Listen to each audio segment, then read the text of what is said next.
People hate filling out forms, but what if you made a form that did most of the work for them? Airtable allows us to pre-fill information that we already know about the person filling out the form. There are two main categories for how you might know this information already. The first is context, so someone filling out a form in a specific context that you want to capture. For example, whether they clicked on the form from an email they got or from a page on your website. The second category would be if you already have information about this person in Airtable and you want to create a personalized link that pre-fills the information and just allows them to update it. So I'm first going to show you how to pre-fill a form based on the context, and then we will move on to the more complicated next step, which is updating information that's already in Airtable. And just a heads up that updating information within Airtable also requires the use of an automation, which I don't cover in this video, but I'll link to a video at the end that explains exactly how to set up that automation. So as you know, I make tutorials that I put on YouTube, and often those tutorials come with a template that I link to in the video description, just like I did with this one. Folks can download that template in exchange for their email address, which I collect into an Airtable base here. And when people fill it out, I want to know where they came from. Did they see the video on YouTube? Did they see it on my website? Did they see it on my LinkedIn profile? Where did it come from? So you can see in my base here, I collect the person's name and then their email. And then I also have this field here that shows the source. So where they saw the video and where they actually clicked the link to sign up and download the template.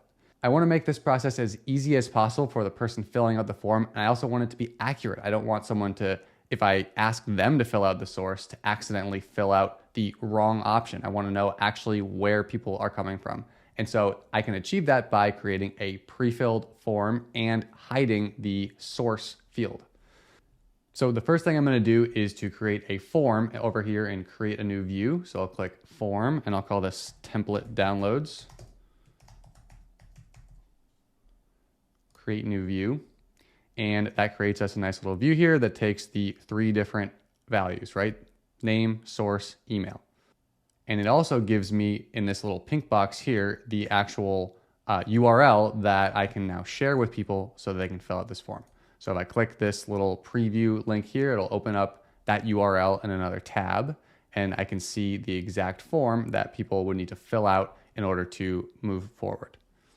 In my real version of this, I also have a way to designate which template they're downloading so that I can actually send them the right template link, because I have lots of different templates. But for this one, we'll just keep it simple, assume that there's just one template. So any pre-filling of forms and hiding of the fields is done via the web URL up here. And we can actually just type it right into the web browser. So the first thing that we always do when we're going to pre-fill or hide fields is to start with a question mark. This question mark on the end of the form URL tells the form that we're going to give it some extra instructions. And then the next thing we're going to do is say prefill and then put an underscore. So we're just saying, okay, the instructions that I'm going to give you are that we're going to prefill a specific field.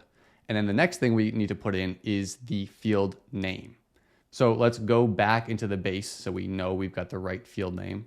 It's called source here and it's capitalized. Capitalization does matter. And so I'm going to go back in here and I'm going to type source with a capital S. And then I'm going to type equals because we want to say the field equals, and then I'll write TikTok. Capitalization also matters for the field values. And if I enter here, then it pre-fills the form with TikTok. And so this is great because I can now put this form in my TikTok profile, and when people just click the link, then automatically they can fill out their name and email, and it will already know that they came from TikTok. But since I've already filled out the information, there's no reason for them to see that. It's kind of annoying for them to have to even scroll by this value when they're not going to interact with it at all. So the next thing we want to do is hide it. So hiding works almost the exact same way as pre-filling. And it's worth mentioning that we can pre-fill multiple fields or hide multiple fields up here. And every time we add a pre-fill or a message to hide the field, we need to add an ampersand in between the messages. So we just do the question mark once at the beginning, but then every time we give it another message like pre-fill or hide, we put an ampersand in between that. So, and the hide works exactly the way the prefill does. So we'll say, instead of saying prefill underscore the field name, we'll say hide underscore source, capitalized, and then we're going to say equals true. And that's just basically saying, yes, hidden equals true, right? So it's true that we want to hide it. enter. And there we go. Now it's gone from this form, but if I actually fill it out as a user, then it's still gonna have that TikTok value. So let's test it out. Let's say I'm Fred Weasley and my email is fred@hogwarts.edu. Submit. And then let's go back into the database here. And yep, we got a Fred Weasley from TikTok and his email address. Now it's worth mentioning that we have to handle things a little bit differently if a field name has 2 words in it. So let's say instead of source, this was source website. Save.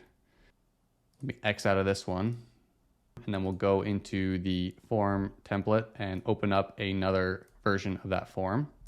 And so in this one, I want to do the same exact thing, but I've got this source now is called source website. And in a web URL, you can't have spaces. So what do? Because this is a problem that happens all the time on the internet, there's actually a code that stands for a space, and that is %20. So if I go in here, I'm gonna add my question mark and then say prefill underscore source. And then instead of a space, I'll say %20 website equals, and then TikTok. Enter. And there we go, that worked. Now, this is all well and good for knowing how to prefill a form, but I never want to have to manually type these things out in a web browser, because if I add a bunch of different sources that it could come from, TikTok, LinkedIn, my website, etc., I want to be able to just automatically generate pre-filled links for each of those things. And I can do that because after all, this is an automation platform. So to set that up, let's X out of this form here and go back into our grid view.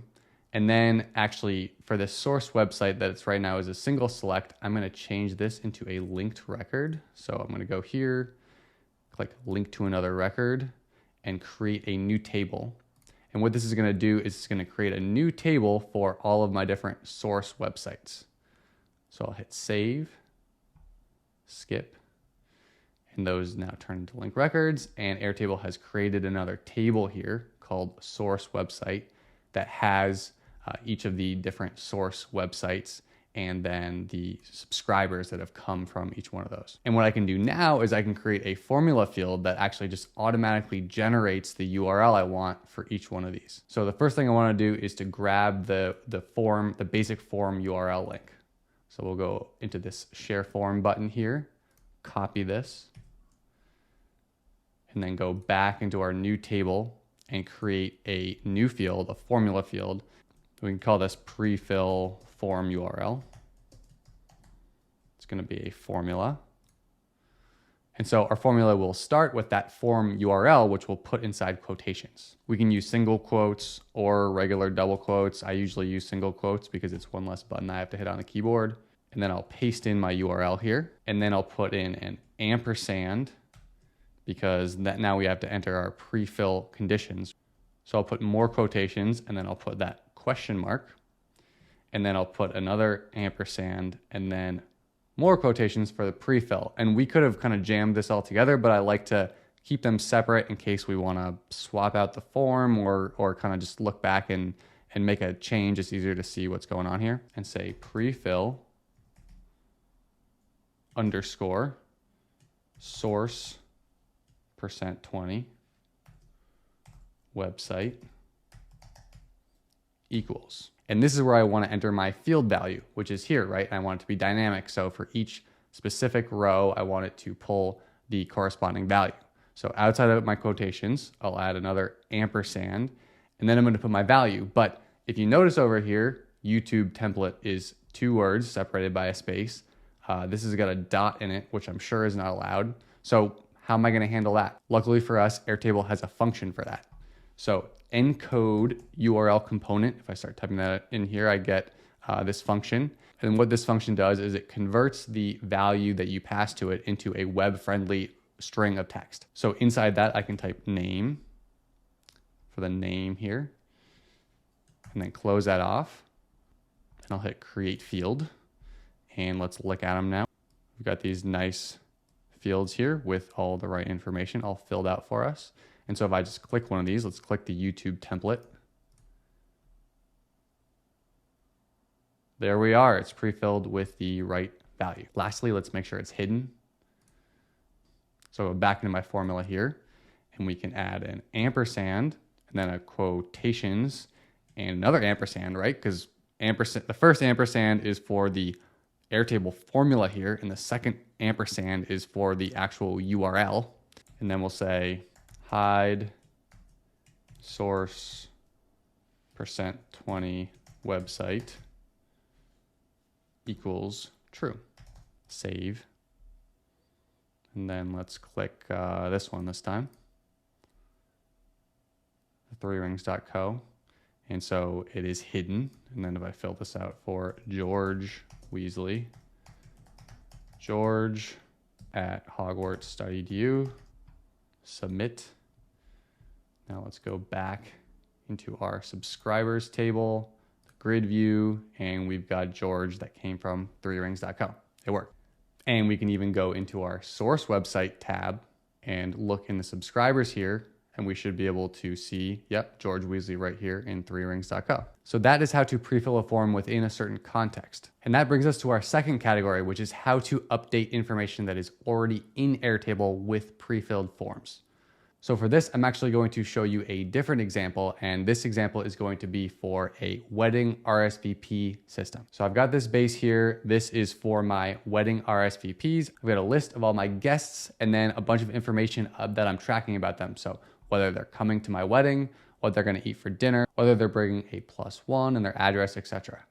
But I want people to be able to update this if their plans change. And so I've got this RSVP form here that I have created a formula for, just like we did in the other base. And just like the other base, we have two tables because we need to have one table, which I didn't show you yet. This is the form template that actually hosts the form that's going to collect the information. And in the context of editing existing records within Airtable, both of these tables are actually going to have the exact same fields because we're going to collect the same information here, and then through an automation, it gets transferred over to this table, which is the actual guest table that holds the kind of official information. And so we take the URL from that form template, we put it into the guests table, and then we actually pass the form a unique ID for each guest that tells the form which, when they fill this out, which guest to actually paste that information into for their record. And I created a whole video that shows you how to do that I will link at the end and in the video description. But here, what I want to show you is just how to more easily add a bunch of different prefills, because here we're not just prefilling one piece of information, we're going to have to prefill all of this stuff, right? Like if we really want them to be able to update, we need to be able to prefill attending, dinner, +1, address. And even if we create a formula for it, it's still a lot of manual typing. But luckily, one of our Airtable community superheroes, Kavan, created a whole app that helps you automatically fill out these prefills for each field. If I go into this RSVP form formula right now, you can see that I have only filled out one field so far. So that's the one pre-filled field that I've entered so far. And then I've also told it to hide that field.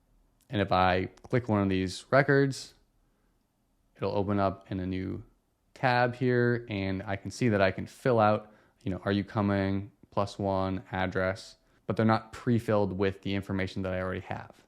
So to create that pre-filled form super easily, we are going to use Kavan's extension. So if I go into extensions over here in the top right, click add an extension. I'm going to search for prefill, and here's our pre-filled forms app by Kavan. So click add extension. And so then I'll just follow the prompts here. So I need to pick the table that contains the form. So that's the form template table. And then pick the form view. So which form is it? It's the RSVP form. That's the only one I have. And now it's asking me the shared link for the form. So I got to go get that. Let's X out. Go over here to the form. Take our URL here. All right, let's open this back up again and paste it in. Now the table that's going to contain the formula. So let's go to guests. Our guest table is what's going to contain the formula. We'll hit next. Okay, and so now we have all of the fields here that are in the form, right? So these are all the fields that we can fill out within the form. And if I open this dialog up and I hit prefill with field value, then it's going to give me a list to pick from the guests table what I want to put into that pre-filled form. So if I open this up, then what I want to do is find the attending option, right? So I'm matching attending from the form table to attending from the guests table. And then I'll do the same with these ones. So I'll match dinner with dinner, +1 with +1, and address with address. We'll leave this one blank. This is for our automation that I cover in the other video, but let's go ahead and click next. And now we've got this nice long formula that we can just copy and paste right into the formula field. So I'll go ahead and just hit copy formula, X out, and go into the guests table. And let's just create a new form field. So I'll call this auto form edit. This is a formula, paste. And then let's open this up so we can look at it. And that looks beautiful. We've got all of our field values here. So let's just hit create field. And now let's say I want to open one up for Ariana Grande. Let's go ahead and click this link. And then look at that. Yep, she already said that she was coming, that she was going to have a ribeye, and there was no +1. And so, you know, if I wanted to fill out the edit, I could fill this out, and voila. And so the next step in the next video, if you want to watch that, is to figure out how we can pass the record ID into here and then set up an automation so that when we fill out this form and hit submit, it will actually update the record. Because if I hit submit right now, or let's say I add the +1 and then hit submit, that is not going to end up in this table at all because it's not related to this table, right? It's this form, it's the form here. So if I go into the grid view here, I can see that Ariana filled this out. Oh, and actually it doesn't even say Ariana, right? Because we don't need to know that. We just need to know the ID for the automation again in the next video. But so anyway, this is the record that comes through, and then our automation will then take that and use the record ID to match it to Ariana's record here and then paste it in. So that is the full scoop on how to set up pre-filled and hidden form fields in Airtable. And I already mentioned it 100 times in this video, but finally here is the second video that shows you how to set up an automation that can actually edit fields if that's what you're going for. If you want to set up a more context-based pre-filled form, then you have everything you need to know already. So get out there and have fun, and thanks so much for watching. I will see you next time.